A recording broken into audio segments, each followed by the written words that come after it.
Hello all welcome to rise up ethics daily answer writing program. ഇന്ന് day 21 ആണ്. ഇന്നത്തെ നമ്മുടെ ക്വസ്റ്റ്യൻ അല്ലെങ്കിൽ നമ്മുടെ സിലബസ് ഉണ്ടായിരുന്ന ഇൻ്റർനാഷണൽ ഫണ്ടിങ്ങുമായി ബന്ധപ്പെട്ട എത്തിക്കൽ പെർസ്പെക്റ്റീവ്സ് ആയിരുന്നു. സോ അതിൻ്റെ ബേസ് ചെയ്ത് നമ്മുടെ ഇന്നത്തെ ക്വസ്റ്റ്യൻ എന്ന് പറയുന്നത് international aid is an accepted form of helping resources challenged nations.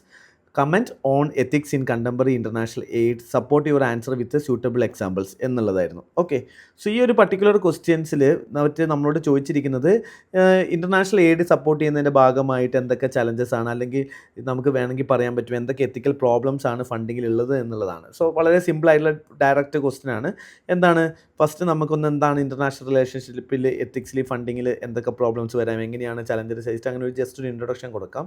അപ്പം ആ ചലഞ്ചഡ് സ്റ്റേറ്റിനെ പറ്റിയിട്ടുള്ള രീതിയിൽ നമുക്ക് എന്ത് ചെയ്യാൻ പറ്റും, ഒരു ഇൻട്രൊഡക്ഷൻ കൊടുത്തതിന് ശേഷം എന്തൊക്കെ കൺസേൺസ് ആണ്, എത്തിക്കൽ കൺസേൺസ് ആണ് ഫണ്ടിങ്ങിൽ ഉണ്ടാവുക എന്ന് പറയുന്ന രീതിയിൽ നമുക്ക് എന്ത് ചെയ്യാം, സെക്കൻഡ് പാർട്ട് പറയാൻ പറ്റും.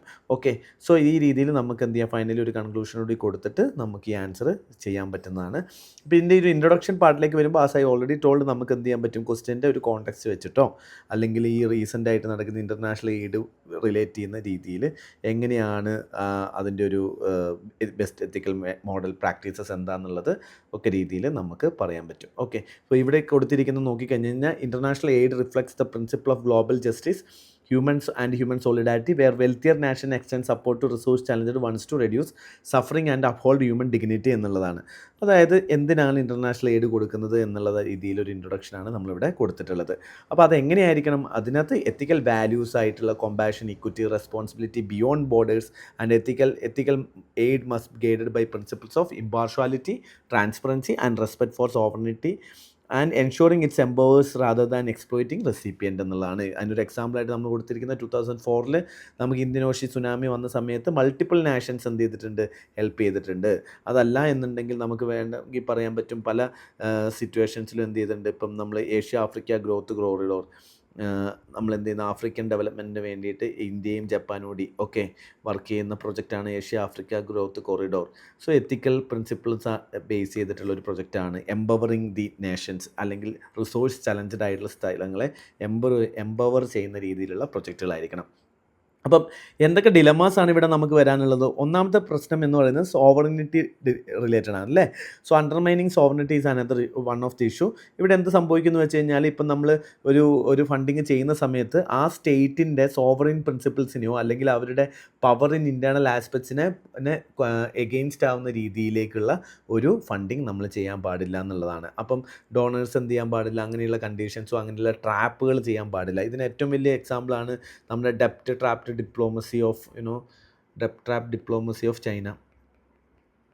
ഇപ്പോൾ ചൈന എന്ത് ചെയ്യുന്നുണ്ട്, ചൈന ഇത്തരത്തിലുള്ള ഡെപ്റ്റ് ട്രാപ്പ് ഡിപ്ലോമസീസ് ചെയ്യുന്നത് എന്ത് ചെയ്യുന്നുണ്ട്, ഇന്ത്യൻ അല്ലെങ്കിൽ ഒരു വേൾഡ് ലെവലിലുള്ള ഒരു ഫണ്ടിങ്ങിന് ചേർന്നിട്ടുള്ള രീതിയല്ല എന്ന് നമുക്ക് പറയാൻ പറ്റും. ഓക്കെ, അതേപോലെ തന്നെ രണ്ടാമത്തെ ഒരു ഏറ്റവും ഇമ്പോർട്ടൻറ്റ് പോയിൻ്റാണ് പെർപ്പച്വൽ ഡിപ്പെൻഡൻസി. എയ്ഡ് എന്തായിരിക്കണം, എയ്ഡ് ഒരിക്കലും എയ്ഡ് ഡിപ്പെൻഡൻ്റ് ആക്കാൻ പാടില്ല.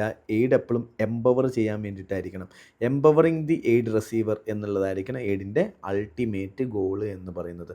അല്ലാതെ നമ്മൾ എന്ത് ചെയ്യാൻ പാടില്ല, ഒരു പെർപ്പച്വൽ ആയിട്ടുള്ള ഡിപ്പെൻഡൻസിയിലേക്ക് ഇത് പോകരുത് എന്ന രീതിയിൽ നമുക്ക് പറയാൻ പറ്റും. സോ എയ്ഡ് ഫോറസ്റ്റ് reliance instead of self reliance and empowerment rather than relying on the donor country. Okay, ഇപ്പോൾ ലീസ്റ്റ് ഡെവലപ്ഡ് കൺട്രീസ് എപ്പോഴും ഇവരിൽ ഡിപ്പെൻഡഡ് ആയിരിക്കുക എന്ന് പറയുന്ന ഒരു പ്രോബ്ലമായിട്ട് നമുക്ക് പറയാൻ പറ്റും. ഓക്കെ, അതേപോലെ തന്നെ equity in global funding, equity principles in global funding വളരെ ഇമ്പോർട്ടൻ്റ് ആണ്. എസ്പെഷ്യലി ഇപ്പം ക്ലൈമറ്റ് റിലേറ്റഡ് ആയിട്ടുള്ള കാര്യങ്ങൾ, ക്ലൈമറ്റ് ജസ്റ്റിസ് ഒക്കെയുള്ള പ്രോബ്ലംസിലൊക്കെ എന്താണ് നമുക്ക് കോമൺ ബട്ട് ഡിഫറൻഷ്യൽ റെസ്പോൺസിബിലിറ്റിയാണ് അല്ലേ. CBDR എന്ന് പറയുന്നത് തന്നെ എന്താണ്, കോമൺ ആണ് ഗോള്, പക്ഷേ എന്താണ് റെസ്പോൺസിബിലിറ്റി ഡിഫറെൻ്റ് ആയിരിക്കണം to ensure that there is proper equity in the project അല്ലേ. സോ ആ ഒരു ഇക്വിറ്റി കിട്ടാൻ വേണ്ടിയിട്ട് equity common but differential approach ആയിരിക്കും നമുക്ക് വേണ്ടി വരിക.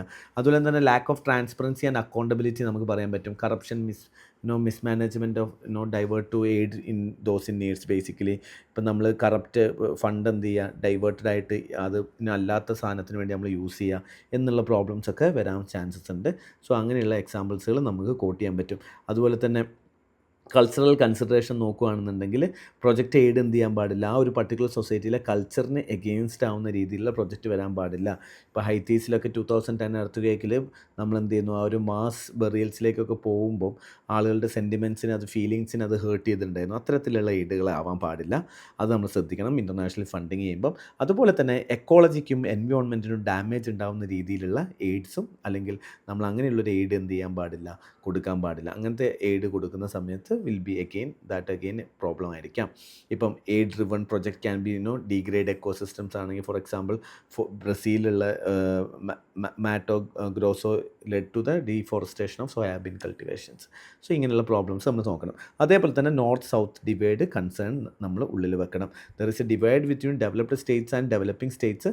അപ്പോൾ ആ ഒരു ഫെയർനെസ് നമ്മൾ എന്ത് ചെയ്യണം, കൊടുക്കണം. ഇപ്പോൾ developed states will be more powerful with respect to technology, power and money. So developing സ്റ്റേറ്റ്സിന് എന്ത് ചെയ്യാൻ പാടില്ല, അല്ലെങ്കിൽ സൗത്ത് സ്റ്റേറ്റ്സിനെ ഡിപ്പെൻഡൻ്റ് ആക്കാൻ പാടില്ല. ഇപ്പോൾ വെൽത്തി നാഷൻസ് എന്ത് ചെയ്യണം, വാക്സിൻസ് കോവിഡിൻ്റെ സമയത്ത് എടുത്തു വെക്കുന്നതൊക്കെ എന്താണ്, നല്ല പ്രിൻസിപ്പിൾസ് അല്ല. സോ നമുക്കിവിടെ എന്ത് ചെയ്യാൻ പറ്റും, നമുക്ക് പറയാൻ പറ്റും ഇവിടെ വേണമെങ്കിൽ എത്തിക്സിൽ നമുക്ക് ഇതിൻ്റെ ഒരു ഭാഗമായിട്ട് at the present society in A multilateral society നമുക്ക് നിയോ ലിബറൽ പ്രിൻസിപ്പിൾ നമുക്ക് എന്ത് ചെയ്യാൻ പറ്റും, ഫോക്കസ് ചെയ്യാം. അല്ലെങ്കിൽ അതിൻ്റെ കൺക്ലൂഷനിലേക്ക് the concept of Indian concept of Vasudhaiva Kutumbakam, ഇപ്പോൾ അങ്ങനത്തെ കോൺസെപ്റ്റ് എന്ത് ചെയ്യാം, നമുക്ക് പറഞ്ഞിട്ട് നമുക്ക് എന്ത് ചെയ്യാം, കൺക്ലൂഷൻ ചെയ്ത് കഴിഞ്ഞാൽ ബെറ്റർ ആയിരിക്കും. സോ റാദർ ദാൻ ഒരു ഫിലോസഫിക്കൽ ആംഗിളിൽ നിന്ന് നമുക്കിത് കൺക്ലൂഡ് ചെയ്യുകയാണെന്നുണ്ടെങ്കിൽ ബെറ്ററായിട്ട് ആൻസർ വരും. സോ ഇവിടെ കൊടുത്തിരിക്കുന്നത് നമ്മളിപ്പോൾ എന്താണ്, UN സസ്റ്റൈനബിൾ ഡെവലപ്മെൻറ്റ് ഗോള് അല്ലെങ്കിൽ OECD അസിസ്റ്റൻസ് കമ്മിറ്റി പോലെയുള്ള ഗൈഡ് ലൈൻസ് ഫോളോ ചെയ്യണമെന്നാണ്. പക്ഷേ ഇതിലും ബെറ്ററായിട്ട് നമുക്ക് കുറച്ചുകൂടി ബെറ്റർ ആക്കാൻ വേണ്ടിയിട്ട് ചെയ്യാൻ പറ്റുന്ന ഒരു പ്രോഗ്രാമാണ് നമ്മളുടെ ആയിട്ടുള്ള എത്തിക്കൽ പേഴ്സ്പെക്റ്റീവിൽ തന്നെ ഈ ആൻസർ എൻഡ് ചെയ്യുക എന്നുള്ളതാണ്. ഓക്കെ, സോ എത്തിക്കൽ പേഴ്സ്പെക്റ്റീവിൽ തന്നെ ഞാൻ പറഞ്ഞ പോലെ വസുദേവ കുടുംബ പ്രിൻസിപ്പിളാണ് എപ്പോഴും നോക്കേണ്ടത്.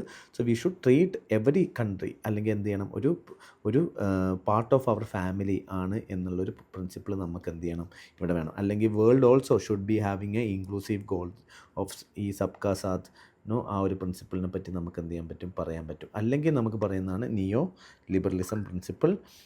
ലിബറലിസം പ്രിൻസിപ്പിൾസിൽ എന്താണ് പറയുന്നത്, every one should be based on international relationship should be based on the cooperation of different institutions guide ചെയ്തിട്ട് എന്ത് ചെയ്യണം, strong institution buildings in the international relationship to ensure that free, അതുപോലെ തന്നെ സോവറിനെ ഇമ്പാക്റ്റ് ചെയ്യാത്ത രീതിയിലുള്ള ഒരു രാജ്യങ്ങളാണ് അല്ലെങ്കിൽ ഇൻ്റർനാഷണൽ റിലേഷനാണ് നമുക്ക് വേണ്ടതെന്നുള്ള രീതിയിൽ നമുക്കതിനെ കൺക്ലൂഡ് ചെയ്യാൻ പറ്റണം. ഓക്കെ, സോ ഈ രീതിയിലാണ് ഇന്നത്തെ ക്വസ്റ്റ്യൻ്റെ ആൻസർ വരുന്നത്. I hope you guys understood and thank you for watching.